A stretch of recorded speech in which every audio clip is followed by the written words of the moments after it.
All right. This is kind of a late approach to this, but it's almost February now, and this was during the rut. My brother's been in and out of college, and he come home kind of mid-November, and then around Thanksgiving he come home. So our goal of those two times was to get him on a deer for his first bow deer. He's killed one a while back with a bow actually, but he hasn't never killed a buck, and he hasn't. It was like a backyard in the woods type of thing. He didn't not a full hunt. My mom's church needed some meat for donating, so it was basically we were hunting a doe and then this old deer that I don't know if he ended up getting sick or yeah he needed to get taken care of. Anyway, we were going after him before he fell off the table and got sick, and then just some does. Really, we needed 2 or 3 does for my mom's church. So you'll see at the beginning of this when we took him like mid-November, and this is actually where I shot the deer, the pine in the pine woods. He had an opportunity at a doe, and she ducked, and he was using my girlfriend's bow, so her poundage won't but 50 pounds, but that it can still kill a deer. But the deer was at like 32 yards, 33 yards. Anyways, she ducked super bad. We never found her. We looked and looked and looked, saw buzzards. I ended up figuring out where she had died at, and it was a long ways away. And then towards the end of November, around Thanksgiving, I took him in the morning trying to get just some rutting deer, and I had one or two start showing back up from early in October that I was like, hey, if you want to go after him, go after him. I'll go with you. I'll film. And basically, I stood up, sprayed some scent thief around us, and about that time, we both heard a stick break and looked about 10 yards away from us. And this deer I ain't never seen, I ain't had on camera. He wasn't with a doe. He was just by himself cruising at like 8 o'clock in the morning. And he's a pretty nice sized deer for a first bow kill. And my brother did exactly what you're supposed to do. He waited for the perfect shot, stopped him, put it right where he needed to, and the deer ran off in a big circle and did a front flip into a tree and stayed right there. So that's that. That's the end of the deer season, though. Got dad shoot one with his 357 pistol. That was pretty cool. And I might throw that at the end of this video here. But anyways, there's this video of this deer that he killed. Um, I thought it was pretty cool. I was excited as he was. I told him that. I said, you don't even know what just happened because we never seen this deer. And he's a grown deer. He's not an old deer, but for a first buck with a bow, it's a pretty nice sized deer. But let's get y'all to the video, and then we're supposed to be getting some snow here this weekend, so it's cold as crap. All right, see y'all.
I've never seen that deer. I did.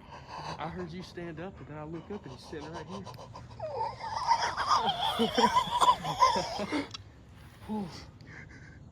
Was that a new one? I've never seen that deer before.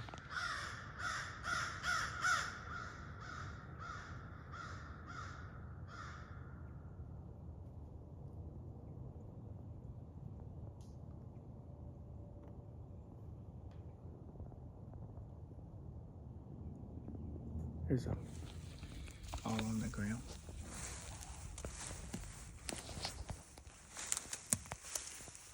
See him? Where? He's laying right there dead. Oh.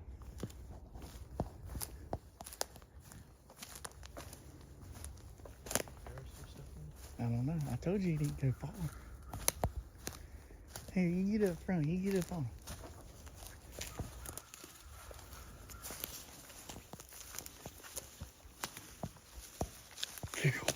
I already see his rat.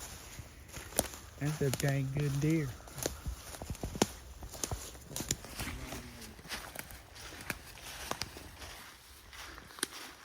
Yeah, he lunged and double on him. God, come on.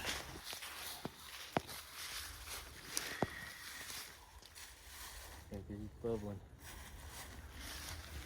Oh. He done stiffened up. He died as soon as we heard him crash.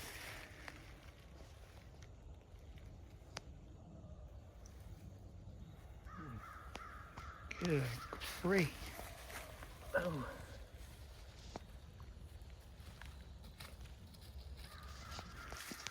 All right, we're gonna drag him out.